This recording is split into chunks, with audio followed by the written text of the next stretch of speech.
Assalamualaikum warahmatullahi wabarakatuh. Alhamdulillah, alhamdulillahirabbil alamin. Wassalatu wassalamu ala Rasulillah sallallahu alaihi wasallam. Asyhadu an la ilaha illallah wahdahu la syarikalah wa asyhadu anna Muhammadan abduhu wa rasuluh. Alhamdulillah kita lanjut ke sesi yang kedua masih pada ibadah ya, ibadah dan lanjut kepada beberapa mahdoh, ibadah mahdoh yang di apa itu namanya masuk kepada buku ajar ya, buku ajar di dalam AIK 2 ini yang perlu untuk kita sampaikan ya, sampaikan secara umumnya.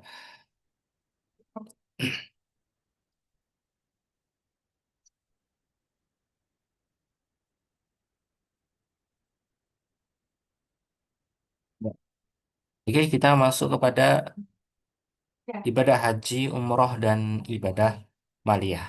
Ibadah haji, umroh, dan ibadah maliyah. Di dalam ibadah haji, umroh, dan juga maliyah ini adalah ibadah-ibadah yang titik tekannya kita sebagai umat muslim bisa melaksanakannya kalau kita memiliki uang ya Bapak. Jadi UUD ujung-ujungnya duit, ujung-ujungnya uang. Ya, memang di dalam Islam ya, dalam agama Islam ternyata kita secara langsung ataupun tidak langsung itu ya diingatkan untuk rajin bekerja misalnya. Ada etos kerja di dalam Islam itu bagus sekali ya. Para nabi dan rasul, para nabi-nabi yang diimani itu banyak yang bekerja dengan tangannya. Bekerja, bahkan ada pujian ya. Ada pujian bahwa orang-orang yang bekerja dengan tangannya itu adalah salah satu pekerjaan yang terbaik. Pekerjaan dengan tangan itu seperti tukang itu ya. Pekerjaan yang sederhana itu memiliki dipuji di dalam agama Islam. Karena jelas ya, pekerjaannya jelas dan tidak tersistem. Kalau ternyata tersistem di sini banyak sekali hikmahnya, banyak yang korupsi dan lain sebagainya. Maka dari itu di sisi lain juga ini mengajarkan bahwa Islam itu agama yang mengajarkan kita untuk bekerja sebaik mungkin untuk dunia juga. Tidak boleh melupakan dunia. Kita berpikir untuk mendapatkan uang yang banyak itu boleh, asalkan digunakan untuk hal-hal yang diridhai oleh Allah Subhanahu wa taala dan kemudian menggunakan adab-adabnya serta cara-caranya pun juga tidak melakukan secara instan. Maka dari itu, seyogyanya sebenarnya umat Islam itu ya harus ya, orang yang beriman dan beribadah kepada Allah Subhanahu wa taala, beriman dan bertakwa itu adalah orang-orang yang memiliki etos kerja yang baik. Dan harta itu digunakan untuk beribadah kepada Allah Subhanahu wa taala atau ibadah maliyah. Maksudnya di sini ibadah yang menggunakan harta. Secara rinci ada misalnya kurban juga ya maksudnya. Kurban, sedekah, zakat itu semuanya menggunakan harta. Kemudian pernikahan, nikah butuh butuh harta juga ya. Pada ini. Di sini mungkin ada yang masih jomblo mungkin dipersiapkan secara finansialnya gitu ya. Ini bapak dan ibu yang sudah berkeluarga ya sudah semua sudah khatam ya. Bagaimana kita harus menghadapi apa ini namanya dulu pernikahan sudah disiapkan sekarang rumah tangga itu juga istilahnya apa ini dapur itu harus ngebul juga ya. Setiap hari dapur harus disiapkan dengan baik. Keluarga harus dinafkahi dengan baik dan sebagainya. Di sisi lain ternyata kita masih punya apa ini namanya PR ya untuk menyisihkan uang kita untuk agar bisa beribadah terutama di eh, Baitullah ya Mekah Mukarramah dalam bentuk haji dan umroh. Maka dari itu di sini salah satu yang apa ya saya sesuaikan dengan kondisi mahasiswa, mahasiswa reguler itu di dalam mata kuliah ya, AIK 2 yang berkaitan dengan haji dan umroh serta ibadah maliyah itu. Karena kalau reguler itu kan masih jomblo semua ya Bapak dan Ibu. Jomblo itu masih apa itu namanya? Mungkin semester 2 ya ini. AIK 2 itu semester 2 itu masih apa ya? Masih lulus SMA ya, masih kalau di dalam dunia kampus itu secara organisasi ya masih jadi bawahan gitu ya. Teman-teman organisasi. Jadi ya masih lugu-lugu lah gitu. Masih lugu-lugu, masih proses ya menyesuaikan dunia kampus yang harus memanage uang sendiri, yang ngekos, dia harus nyari makanan sendiri itu setiap hari itu mungkin apa ini namanya masih proses transisi ya. Semester 3, 4, 5 mungkin sudah mulai terbiasa, semester 6, 7 kan mereka sudah apa ini namanya sudah kenal banyak hal dunia secara bebas ya kalau kalau dinamika mahasiswa reguler kan seperti itu. Ya, Master 2 itu masih lugu-lugu. Jadi ini banyak motivasi ya. Nah, memang mungkin sebagian itu tinggal memang ada mahasiswa yang nyambi kerja, artinya dia sudah tahu butuh ya, tahu tahu kebutuhan, tahu eh, bagaimana waktu ini tenaga pikiran kita untuk kerja itu bagaimana itu sudah ada yang seperti itu. Tapi kebanyakan memang masih masih lugu-lugu ya, dia belum tahu kebutuhan. Jadi kalau dalam haji umrah ya dimotivasi harus dipersiapkan dengan baik ya. Dan kita harus menyisihkan uang yang bekerja, menyisihkan uang untuk agar bisa haji dan umroh. Di harta untuk mengorbankan harta untuk Allah Subhanahu wa taala, haji dan umrah sebagai puncak ibadah karena membutuhkan semua kemampuan dari segi ilmu, hati, fisik dan finansial. Dan umrah tidak memiliki rukun wukuf sehingga waktunya tidak lama seperti haji. Ini secara fikihnya prosesinya kalau umrah itu tidak memiliki wukuf ya, wukuf di Arafah dan seterusnya dan sehingga waktunya tidak terikat di bulan Zulhijjah ketika Idul Adha itu. Kemudian persiapkan haji dengan baik, salah satunya segera mendaftar untuk mendapatkan porsi haji minimal 25 juta orang per orang ya untuk mendaftar dan membuka rekening haji di bank. Ini informasi di luar dari pembahasan fikih yang barangkali lebih sesuai lah ya, sesuai dengan waktu kita belajar di kampus membahas satu bab fikih, satu dua pertemuan itu nggak bisa selesai. Saya pernah ya diundang teman-teman yang punya travel untuk mengikuti manasik manasik umroh ya, manasik umroh. Sebenarnya itu untuk orang-orang yang daftar terus mau berangkat gitu ya. Daftar ke travel itu di Hotel Anaya Azana di Karangpandan yang bagus sekali itu ya. Ada acara di situ, saya ditawari untuk Mas silahkan kalau mau datang. Kebetulan saya yang bantu buat flyernya, flyer-flyer untuk haji umroh itu ya. Untuk umroh ya, ya kemarin itu umroh.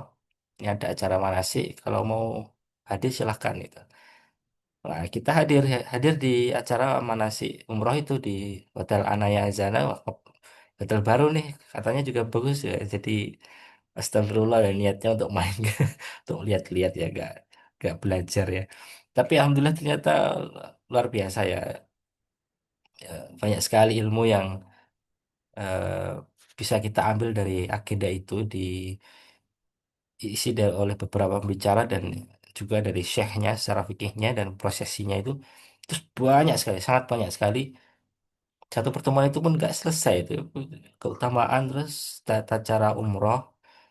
Jadi sebenarnya harusnya sesinya itu ya perlu ada 4, 5 kali pun bisa itu atau satu semester itu bisa itu. Jadi banyak sekali hal ya, hal yang perlu dipelajari di haji terutama itu sangat karena prosesnya sangat panjang. Umrah saja itu sudah banyak. Bagaimana teknik kita sampai ke Baitullah gitu ya, masuk Masjidil Haramnya itu secara detailnya memang nanti bisa dijelaskan di travel-travel atau Ustadz ada daurah yang mau berangkat umrah atau haji gitu ya. Secara detail nanti diberikan apa itu peragaan juga, ada peragaan, ada nanti apa itu namanya. Kan kalau belum pernah ke sana kan kita harus ada miniatur ya maksudnya. Jadi manasik itu ya ada latihannya, ada Ka'bah tiruannya gitu ya Bapak dan Ibu kalau ada yang pernah tahu ya. Mungkin Bapak dan Ibu di sini ada yang pernah umroh atau haji, Masya Allah ya. Ya itu. Mungkin teman-teman yang belum ya, itu ya itu namanya manasik. Kita nanti pas mau berangkat dijelaskan secara apa itu namanya. Fikihnya, secara urutannya itu sangat detail di situ. Di sini untuk kuliah ini saya buat untuk sesi-sesi motivasi ya. Untuk menuju ke situ kita harus banyak yang dipersiapkan. Nah ini, nah ini contoh misalnya alur pendaftaran haji ya. Bismillah ya. Jadi saya dapat nasihat itu, kalau memang kita benar-benar mau haji, insya Allah ya Bapak dan Ibu semuanya, itu segera mungkin kalau sudah ada uang minimal 25 juta di rekening, langsung detik itu langsung saja daftar untuk membuka rekening utang di haji. Jangan diundur-undur ya. Jangan diundur-undur. Itu jadi prosesnya seperti itu. Ternyata kita perlu uang 25 juta rupiah yang harus dibawa calon jemaah haji. Ini rekeningnya Bapak dan Ibu sudah ada belum ini? Sudah ada 25 juta. Kalau ada ingin haji berarti ya segera daftar. Kalau diundur nanti waktunya juga bisa mundur. Ya, di sini kekuatan niat kita juga ya, ingin ikut maka harus segera mendaftar 25 juta rupiah bisa ke bank nanti akan diarahkan untuk membuka tabungan haji dan nanti ada aplikasi ya sekarang ada pakai aplikasi ya, secara online juga bisa. Nanti akan mendapatkan nomor porsi dari nomor porsi inilah nanti yang digunakan untuk kita naik apa itu ya naik haji ya apa itu namanya sesuai waktu yang nanti kita bisa lihat di aplikasi itu kapan kita akan berangkatnya di tahun berapa gitu. Sederhananya seperti itu.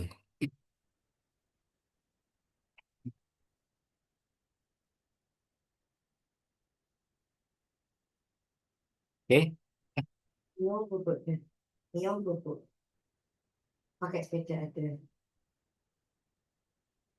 Oke, ini gambaran ya, gambaran dari ibadah prosesi haji itu. eh, di sini sudah ada yang pernah haji belum ya, Bapak dan Ibu? Insya Allah. Saya belum pernah, jadi ya apa ini namanya belajar teorinya ini sama-sama ya kita Bapak dan Ibu yang belum pernah haji juga kita belajar teorinya ya. Yuk, jadi pendamping juga belum, umroh juga belum ya. Semoga kita bisa menyusul ya, kita belajar teorinya di sini. Jadi kita perlu melihat ya landscape dari Mekah itu sendiri itu luas ya Bapak dan Ibu. Di sini ada istilah mikot, di atas ini ada mikot. Ya. Maksudnya mikot itu apa? Mikot adalah perbatasan. Ada batas ketika kita masuk prosesi ibadah haji atau umroh. Batasan itu bisa maksudnya bisa tempat dan waktu. Jadi kayak oke nih hari ini misalnya per hari inilah saya akan mulai untuk umroh. Misal, hari ini saya umroh. Nah, terus nanti melewati mikot, mikot itu tempatnya, batas tempatnya. Mulai kita berihram. Ya. Ya, berihram itu memakai pakaian ihram ya. Nah, istilahnya ya, apa ini namanya? Ada batasan ya. Mikot itu, oh iya belum saya kasih tahu. sudah ditentukan di landscape di kota Mekah di Arab Saudi itu sudah ada mikot. Ada beberapa mikot itu beberapa titik ya. Coba saya searching dulu. Saya lupa ya, belum memberikan contohnya mikot. Searching bisa di Google tuh banyak ya. Mikot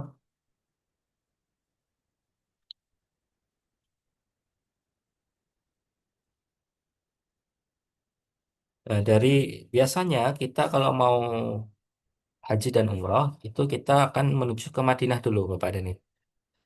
Jamaah Indonesia biasa nanti ke Madinah dulu, hotelnya di Madinah, kemudian baru mikotnya dari kita akan menuju ke Mekah. Ya. Maka mikotnya antara Masjid Madinah, Masjid Nabawi dan Mekah. Mikot kita di situ. Jadi bukan arah Indonesia ya, arah Indonesia kan agak miring ke Tenggara itu ya. Ke Tenggara, kalau Tenggara itu ada mikot Irak, Irak, Irak, mikot Masjid Masjid Qurun Al-Manazil, mikot Yalamlam. Kalau mikot Yalamlam itu dari arah Yaman ya. Kalau kayak kita dari Yaman terus ke Mekah itu ada mikot Yalamlam. Kalau Madinah itu ada Masjid Zul Hulaifah di antara Masjid Nabawi dan Ka'bah itu ada Masjid Zul Hulaifah dan disitulah mikotnya. Jadi tempat mikot dalam artian tempatnya dari situ kita mulai berihram seperti itu ya. Ada garis, ini ada garisnya juga ya. Zulhulaifah itu kanan, kiri, atas, bawah yang mengelilingi Ka'bah, yang mengelilingi kota Mekah ya. Mohon maaf, kota Mekah. Dari mikot kemudian menuju ke Mina terus ke Arafah. Jadi kalau haji itu nggak langsung ke Masjidil Haram ya, masuk mikot terus ke Mina, terus ke Arafah, lalu ke Musdalifah, terus ke Masjidil Haram. Jadi prosesnya panjang ya. Prosesnya panjang. Urutan prosesi ibadah haji pada 8 Zulhijjah seseorang memulai ikhram dari mikot yang telah ditentukan. Kemudian mandi memakai kain ihram serta fardu atau sunnah, sholat fardu atau sunnah, berniat haji dengan mengucap labbaik hajan, labbaik hajan, artinya aku sambut panggilanmu untuk berhaji dan berangkat ke Mina dengan memperbanyak bacaan talbiyah labbaik Allahumma labbaik labbaik la syarika laka labbaik innal hamda wa ni'mata lakal wal mulk la syarika lak itu ya lafaz-lafaz yang sering diajarkan ke di sekolah-sekolah dan sholat fardu 5 kali di Mina yaitu sholat zuhur, asar, maghrib, isya dan subuh dengan qasar tanpa jamak. Ya, qasar tanpa jamak di per apa itu namanya di jumlah rakaatnya di qasar. Jadi dia lebih sedikit ya. Misalnya zuhur maka cukup 2 rakaat tidak apa-apa. Seperti rukhsah ketika kita sedang apa ya namanya sedang berpergian ya jadi musafir tapi di sini tidak dijamak ya tidak digabung artinya waktunya masih sesuai dengan waktu yang ditentukan kalau kita jadi musafir itu mag- zuhur bisa digabung dengan asar ya kita dari Solo ke Jogja itu bisa misalnya berangkatnya itu jam 1 siang maka bisa diakhirkan mungkin sampai Jogja jam 4 ya itu digabung sholat zuhur sama eh ini ya ya apa itu namanya itu masih bisa ya kalau kalau zuhurnya di tempat sini asalnya bisa sampai Jogja masih bisa ya. Ini waktu-waktu yang menabrak sholat itu kalau harus digabung maka digabung.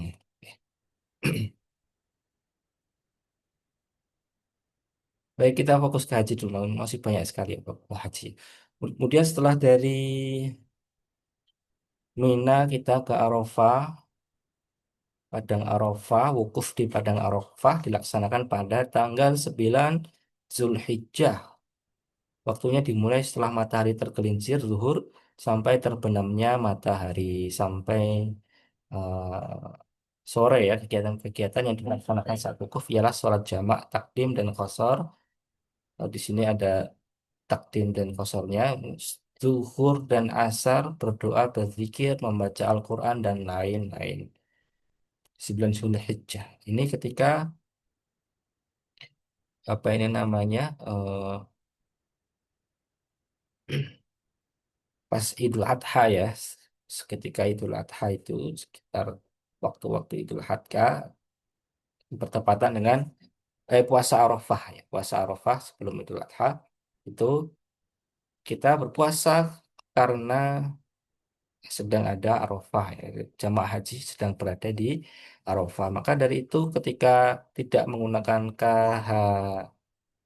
kalender hijrah global tunggal seperti di Muhammadiyah, Muhammadiyah menginisiasi ada kalender yang satu dipakai untuk seluruh Muslim. Dan ini juga Pak Haidar Nasir pun kalau kalau memang nggak suka dengan Muhammadiyah ya kata Muhammadiyahnya dihilangkan saja. Karena pada hakikatnya di dalam kalender Hijriah global tunggalnya Muhammadiyah itu ya ilmu dari ulama Islam, ilmunya orang Islam, miliknya peradaban Islam, bukan miliknya Muhammadiyah. Soal Muhammadiyah ingin mengadopsi itu untuk agar dalam masalah waktu ini kita bisa sepakat satu dan tidak ada perbedaan sehingga bisa mengefisiensikan banyak hal. Mengefisiensikan banyak hal. Satu aja itu. Jadi bisa untuk persatuan juga, lambang persatuan karena peradaban Islam sendiri juga sedang apa ini namanya bisa dikatakan sedang ini ya berjuang dan kalah dengan peradaban modern nih gitu ya. Banyak dijajah oleh pemikiran dan peradaban modern dan bahkan postmodern juga gitu ya. Salah satu salah satu ikhtiar Muhammadiyah untuk menyatukan umat Islam di seluruh dunia, ini salah satunya adalah kalender itu ya, kalender hijrah tunggal global itu miliknya umat Islam. Nah ini kalau misalkan pakai itu, maka kita berpuasa Arafah itu karena sama yang ada di Arab sana ketika jamaah haji melaksanakan wukuf di Arafah bareng ya. Kalau kalau sekarang kan tidak, karena ada perbedaan waktu. Mungkin hari ini di Arab itu melaksanakan wukuf di Arafah, di Indonesia karena masih 8 Zulhijjah itu misalnya maka puasanya besok. Karena ada perbedaan ya, perbedaan. Ya sebenarnya secara fikih tidak apa-apa, tidak apa-apa. Karena semua ada dalilnya, ada yang ruqyat itu ada memakai metode ruqyat di Indonesia bulan apa itu melihat awal bulannya itu berbeda. Ru'yatul hilalnya ternyata berbeda dari Arab Saudi ya. Ya, akhirnya ada pendapat yang berbeda. Punya selisih 1 hari biasanya. Secara fikih nggak apa-apa, semuanya sah-sah saja. Kan apa tawaran dari kalender hijrah global itu untuk persatuan gitu, itu untuk tujuan persatuan. Itu juga boleh ya pakai metode hisab, perhitungan astronomi dan geografi itu juga para ulama juga membolehkan. Kenapa tidak untuk kita pakai bersama gitu. Maksudnya seperti itu. Ya, jadi itu ya, Bapak dan Ibu yang mungkin belum lah perihal puasa sunnah Arafah itu kaitan dengan jamaah haji yang wukuf di Arafah.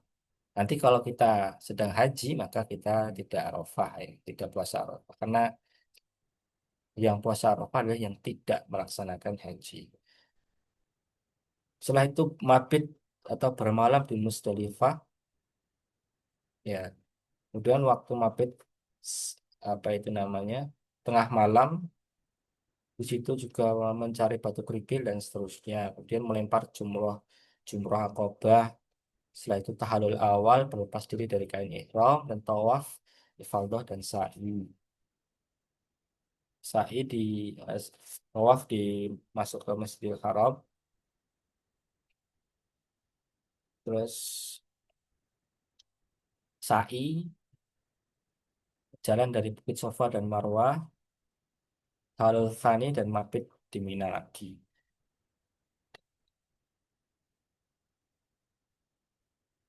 Oh, sudah jam 9.45. Kita terus.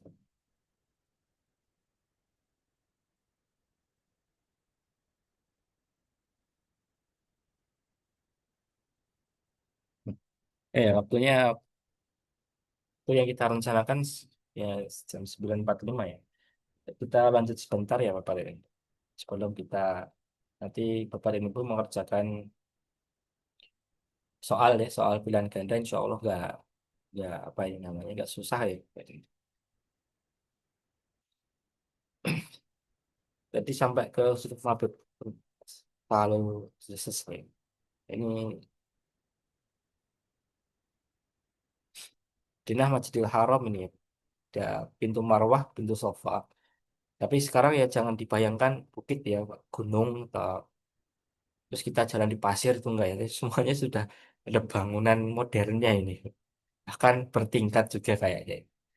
Jadi kadang pun kita nggak kerasa kalau ada di bawah bukit.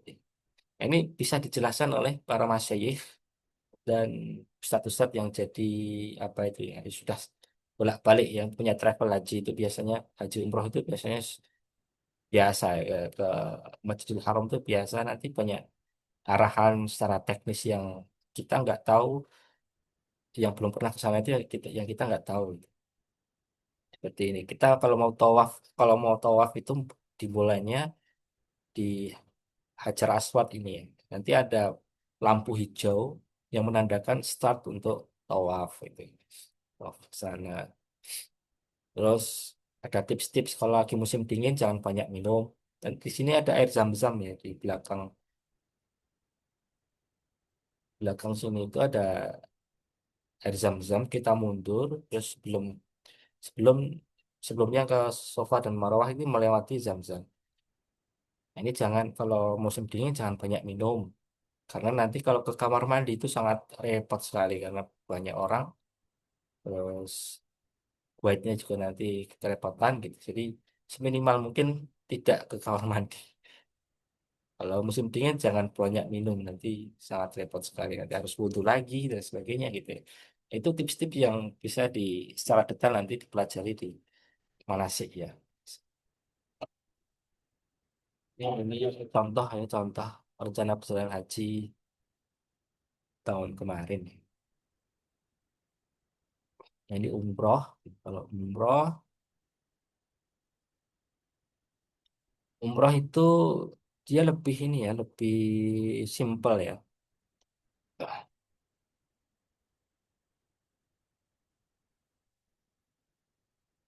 Dia lebih simpel, dia bisa di apa? Dia itu sebenarnya kayak ada biaya umroh yang berbeda-beda dari travel itu. Ya, pengalaman saya sebagai pembuat poster travel itu, teman-teman itu di sana sudah kayak biro-biro itu ada ya. Pak. Jadi yang membuat harganya itu naik turun beda itu hotelnya, dan perjalanannya, akomodasinya. Nanti ada yang dapat dapat tas atau dapat baju gitu ya.